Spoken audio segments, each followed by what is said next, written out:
In the 1940s, the entire world was drafted into a devastating conflict. The entertainment industry was absolutely no exception. To serve a public grappling with a terrifying new reality, Hollywood studios developed a split personality. They had to churn out two radically different types of stories at the exact same time. The catalyst was the grim, physical destruction happening overseas. With millions of lives on the line, daily newsreels were filled with heavy, inescapable casualties. Back home, the response was total mobilization. Millions of citizens were organized into massive, uniform efforts to support the front lines. This environment created a bizarre dual demand at the box office. This comparison table shows exactly what was happening. On one side, audiences needed bright, patriotic escapism to boost morale. On the other, returning veterans and a weary public were developing a deep, cynical realism that demanded darker, psychological stories. If you dive into this decade today without understanding that divide, you're rolling the dice. You might sit down expecting a breezy evening, only to find yourself deep in a shadowy thriller about murder and insurance fraud. We can fix that. We will map out the exact inputs you need to provide and the tastes required to navigate these options, so you can pick the specific classic tonight. Matching your appetite for heavy themes against your need for light entertainment ensures you spend your evening watching a masterpiece that fits your mood. Let's start mapping our options on this quadrant chart. The horizontal axis measures the tone, from lighthearted escapism on the left to dark cynicism on the right. The vertical axis measures what the film cares about most, from plot and narrative at the bottom to pure technical filmmaking at the top. Down here in the bottom right, we find film noir. These movies responded to post-war anxiety with moral ambiguity and psychological shadows. Look at this data point locking into the bottom right, 1944's Double Indemnity. It is the archetype of this dark narrative path. To enjoy this, you have to bring active attention to the couch. You are required to keep up with fast-paced, hard-boiled dialogue, and you must track intensely complex, morally gray schemes. The reward for that attention is seeing the origins of tropes we still use today. You're watching the modern antihero and the manipulative femme fatale as they were first defined on screen, perfected here by Barbara Stanwyck. You also get Humphrey Bogart. He evolved from playing one-note gangsters in the 30s to becoming the complex, trench-coat-wearing face of this entire genre. There is a strict trade-off, though. The dense plots and constant brooding voiceovers demand mental energy. If you are exhausted from work and just want to relax, these movies will feel heavy and oppressive. Choosing the noir path means you have decided to lean into the cynicism. It's built for viewers who prefer pontificated character studies and sharp dialogue over neat, happy endings. For the exact opposite experience, we look at films engineered specifically to counter that darkness.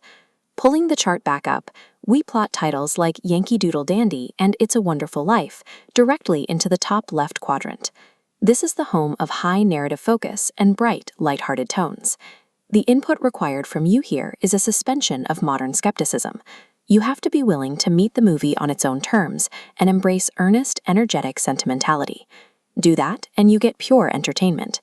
These films delivered high-energy narratives and spectacular athletic performances designed to simply make audiences feel good. James Cagney is the prime example. Known previously for violent, tough guy roles, he dominated wartime screens by showcasing an exuberant tap-dancing ability that stunned audiences. But keep the historical context in mind. Because they were often released as literal wartime morale boosters, the storytelling can occasionally feel like flat propaganda to a modern eye. These escapist films functioned as psychological survival mechanisms for a stressed nation. They reward anyone looking for an unironic, uplifting watch. But there is a third path available to us. This is for the viewer who cares less about following a story and more about dissecting how the cinematic medium itself was being built. Checking our chart one last time, we push straight up the vertical axis to the high technical focus zone.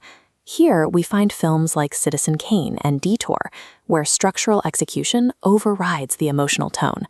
This path asks you to watch like a student.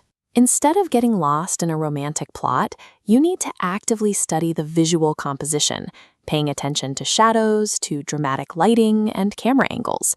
The titan of this approach was Orson Welles. He brought a theatrical sensibility to Hollywood, establishing visual storytelling rules that directors still rely on today. The payoff is getting to see the invention of cinematic language in real time. You are watching the very first uses of deep focus cinematography, nonlinear timelines, and high-contrast dramatic lighting. This innovation trickled all the way down to low-budget B-movies. Films like Cat People had almost zero money for visual effects, so they generated terror entirely through genius sound design and clever use of shadows. The trade-off here is straightforward. When a film prioritizes pushing visual boundaries, the narrative itself can take a back seat. It becomes an intellectual exercise rather than an easily digestible story. Taking the technical path means treating your movie night as an active masterclass in mechanics rather than passive entertainment. Now that we know the inputs required and the trade-offs of each style, it's time to make a definitive pick. Let's look at this decision tree. We've mapped out a specific 1940s classic based entirely on the mood you bring to the couch tonight. If you are a beginner looking for the defining blend of romance and wartime reality, we follow this first branch. That points you straight to Casablanca. The trade-off is that you already know half the dialogue from pop culture osmosis. The reward is finally seeing those famous quotes in context, and it works primarily because of Ingrid Bergman. Her naturalism and emotional depth provide the anchor, making this the safest starting point for new viewers. If your mood calls for something fast, gritty, and dark, we trace down the thriller branch to a movie called Detour. You get a remarkably tight masterclass in tension shot in just 6 days. Finally, if you want to study the cinematography we discussed earlier, we follow the last branch to the technical masterpieces, Citizen Kane and The Third Man. The Third Man in particular pulls you into a divided post-war Vienna. The ruined physical landscape of Europe becomes the perfect canvas for unforgettable expressionistic camera work in the sewers and streets. The 1940s was not a single monolithic era of film.